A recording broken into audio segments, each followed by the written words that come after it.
क्या आप भी अपने टीनेजर बच्चे के साथ में बॉन्ड सही से नहीं बना पा रहे, स्ट्रॉन्ग बॉन्ड नहीं बना पा रहे, या उनकी लाइफ में अगर कोई प्रॉब्लम आती है तो आप उस टाइम पे उनको सॉल्यूशंस नहीं दे पा रहे क्योंकि आपका कनेक्शन इतना स्ट्रांग नहीं है? अगर हाँ, तो ये वीडियो आपके लिए है, तो इस वीडियो को पूरा देखिएगा। आज मैं आपको एक ऐसी टेक्निक बताऊंगी जिसकी हेल्प से ना सिर्फ आप उनकी प्रॉब्लम्स में उनको गाइड कर सकते हैं, सॉल्यूशंस दे सकते हैं, बल्कि इसके साथ में आप उनके साथ में एक बेहतर बॉन्ड बना सकते हैं।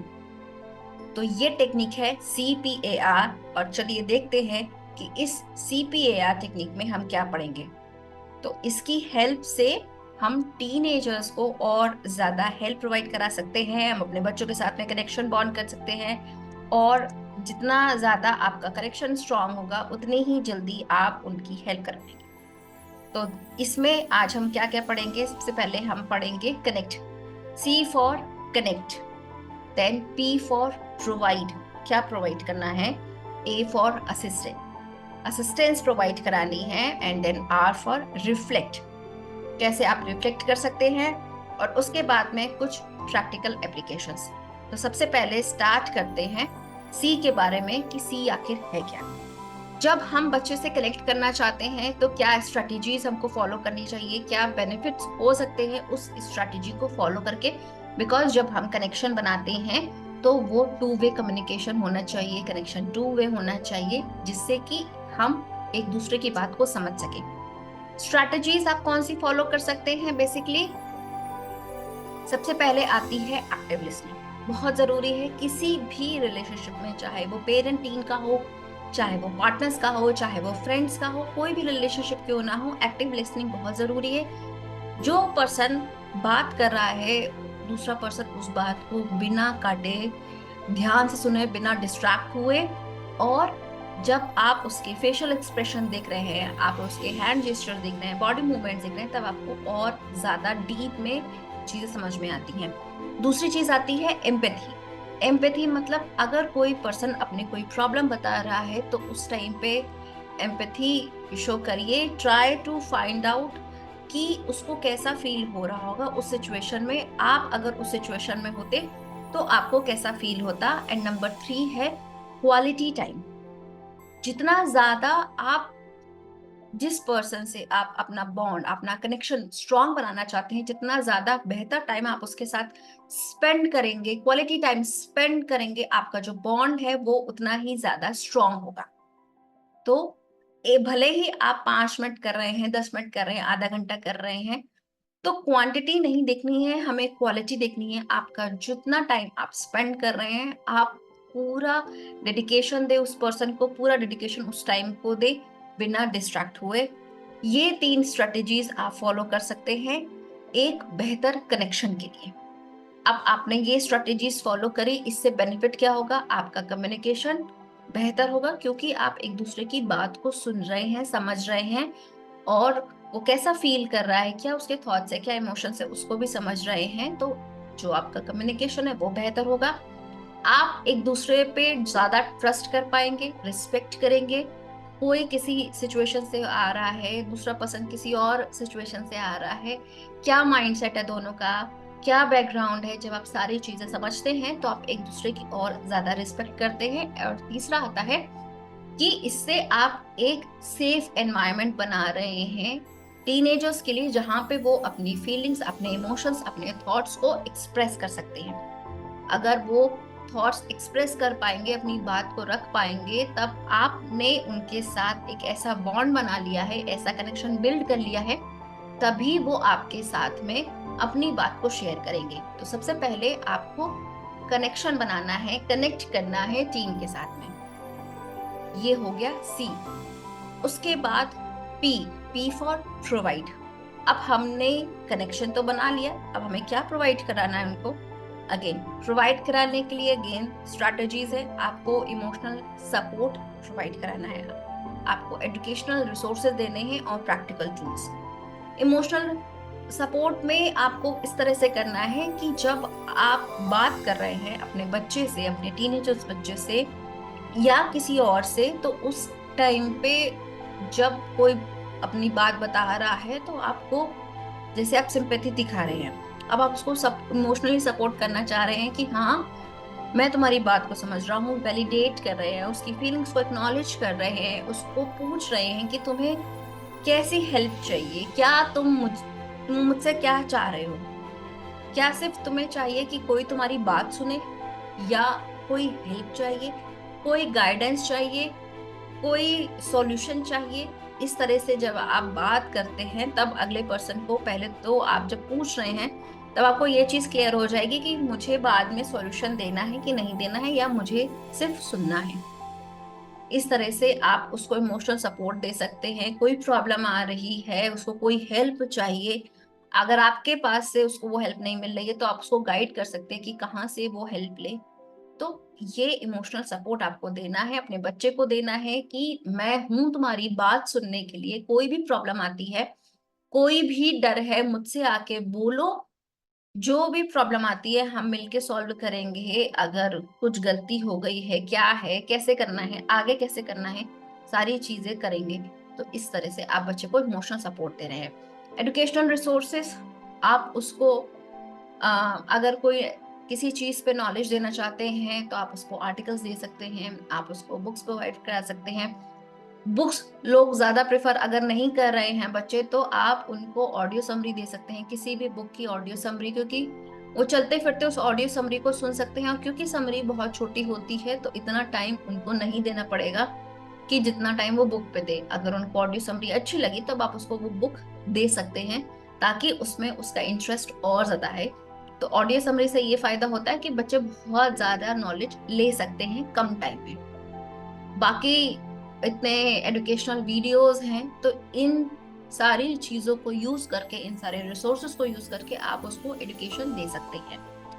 प्रैक्टिकल टूल्स में क्या आता है? प्रैक्टिकल टूल्स मतलब कि आप उसको कैसे कह रहे हैं मैनेज करने के लिए अपनी सारी चीजें।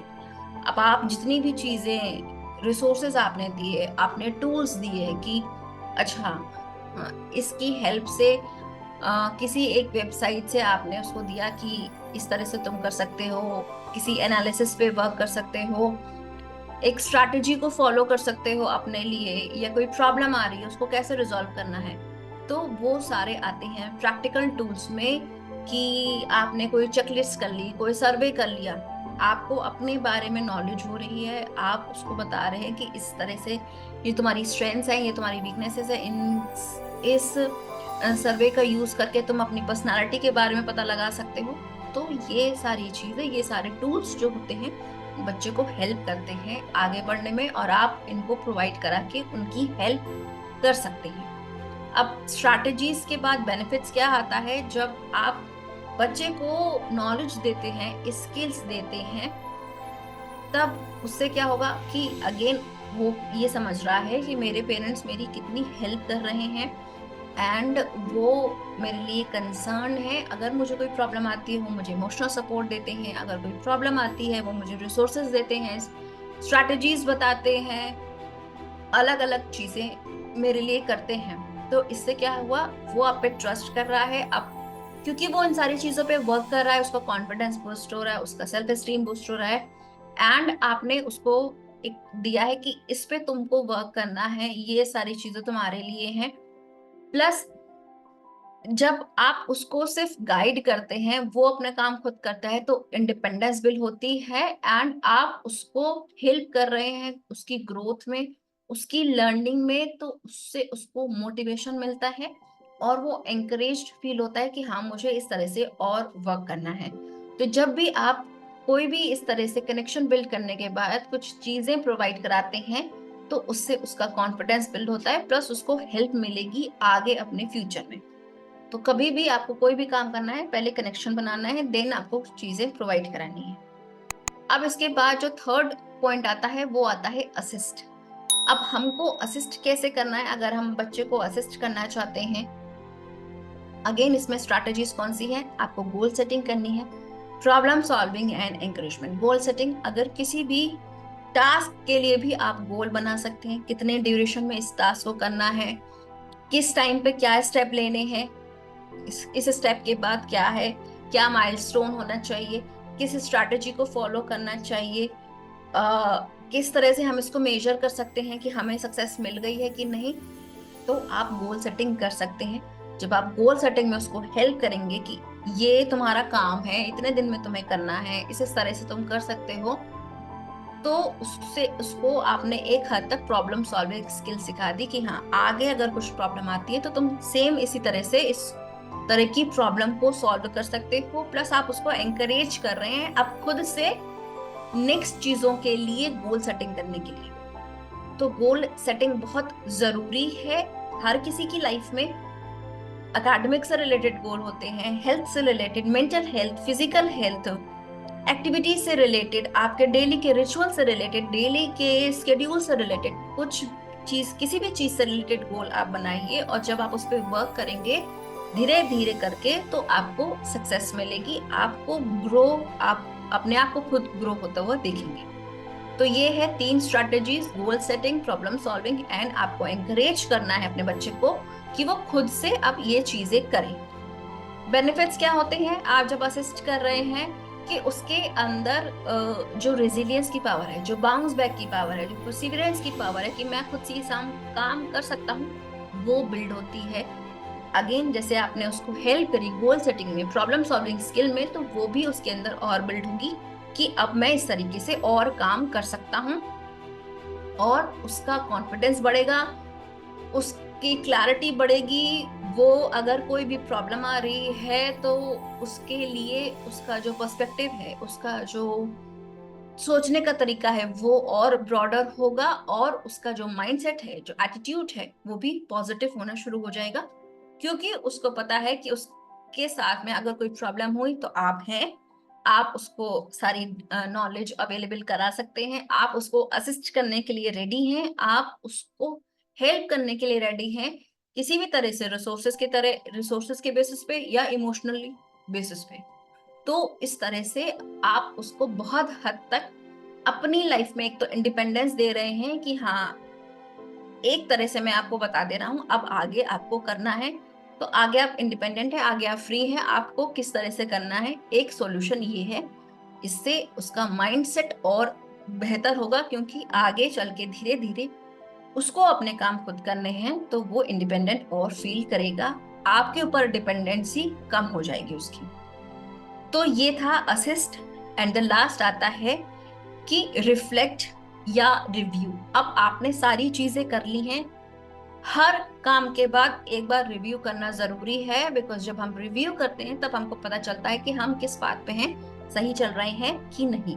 तो इसके लिए स्ट्रैटेजीज क्या क्या है? जर्नलिंग कर सकते हैं, डिस्कशन कर सकते हैं, फीडबैक ले सकते हैं। ये जब आप कह रहे हैं बच्चे से करने के लिए, जर्नलिंग कर रहे हैं कि बच्चा लिख रहा है कि मैंने दिन भर में क्या क्या चीजें करी, कैसे कैसे किया, डिस्कशन कर रहा है, कन्वर्सेशन हो रहा है, टू वे कन्वर्सेशन हो रहा है पेरेंट्स के साथ में, तब बच्चा भी अपने इनपुट दे रहा है, पेरेंट भी अपने इनपुट दे रहे हैं, और फिर वो दोनों म्यूचुअली एक पॉइंट पे आते हैं कि इस पोजीशन पे अब ये डिसीजन ले सकते हैं। और आप फीडबैक दे सकते हैं प्रोडक्टिव वे में, पॉजिटिव वे में, कि ये करेंगे तो और शायद हो सकता है, ट्राई करके देख सकते हो। ये नहीं बोलिएगा कभी भी टीनेजर को कि ये करो वो नहीं करो, क्योंकि आप छोटे बच्चों को ये चीज बोल सकते हैं, जैसे जैसे वो टीनेज की एज में आते हैं आप उनको डायरेक्टली ना नहीं कह सकते, ये करो ये नहीं करो, ऑर्डर नहीं दे सकते। तो आपको फीडबैक भी अगर आप दे रहे हैं तो आपको थोड़ा सा कंस्ट्रक्टिव वे में सोचना होगा कि किस तरह से बोलना है, और उनको दीजिए। तो जर्नलिंग, डिस्कशन, फीडबैक, ये स्ट्रैटेजीज हैं। और ये रिफ्लेक्ट करने के बाद अगर जब आप इन स्ट्रैटेजीज को फॉलो करते हैं तब आपकी जो बेनिफिट्स मिलेंगे वो होंगे, आपकी जो अवेयरनेस है अपने बारे में वो और ज्यादा होगी, क्योंकि आप इंट्रोस्पेक्ट कर रहे हैं, आप अपने बारे में सोच रहे हैं क्या करना चाहिए, कैसे करना चाहिए, अच्छा ऐसे हुआ, मैंने ये डिसीजन लिया था तो ये हुआ, मैंने ये नहीं किया था इसलिए ऐसा हुआ। तो आपने इंट्रोस्पेक्ट किया, अपने अंदर जाके देखा कि क्या किया मैंने और क्या नहीं। इसके साथ में जब हम रिफ्लेक्ट करते हैं तो हम एक पैटर्न पे चलते हैं, हमेशा किसी एक पैटर्न पे हम हमेशा वर्क करते हैं, हमें पता नहीं होता कि वो हमारे लिए एक पैटर्न है, बट हमारे कुछ आदतें ऐसी होती हैं जो एक पैटर्न के रूप में सेट हो जाती हैं, और जब हम रिफ्लेक्ट करते हैं तब हमें ये सारी चीजें पता चल जाती हैं। अगर वो पैटर्न अच्छा है उसको कंटिन्यू करना है, अगर नहीं अच्छा है उसको चेंज करके इम्प्रूव करना है। प्लस आप अपने एक्सपीरियंस से नई नई चीजें सीखते हैं कि ये मैंने किया, ये नहीं किया, इस वजह से ऐसा हुआ, अच्छा अगली बार मुझे सेम चीज करनी है कि नहीं करनी है। तो ये आपके लिए एक लर्निंग होती है, तो इसलिए रिफ्लेक्ट करना भी जरूरी है। तो ये CPAR में ये हमने 3 चीजें पढ़ी कि connect, provide, assist and reflect. Connect में हमें कैसे कनेक्शन बनाना है, सुननी है उसकी बात, एम्पैथी दिखानी है, इमोशंस शो करने हैं, उसको एक सेफ एनवायरनमेंट देना है जिससे बच्चा ये समझ में आ जाए उसको कि मेरे पेरेंट्स हैं मुझे हर तरह से सपोर्ट करने के लिए। प्रोवाइड में आप उसे स्ट्रेटजीज बता सकते हैं, आप उसे टिप टूल्स बता सकते हैं, आप उसे वेबसाइट्स बता सकते हैं, किसी चीज से उसको हेल्प चाहिए।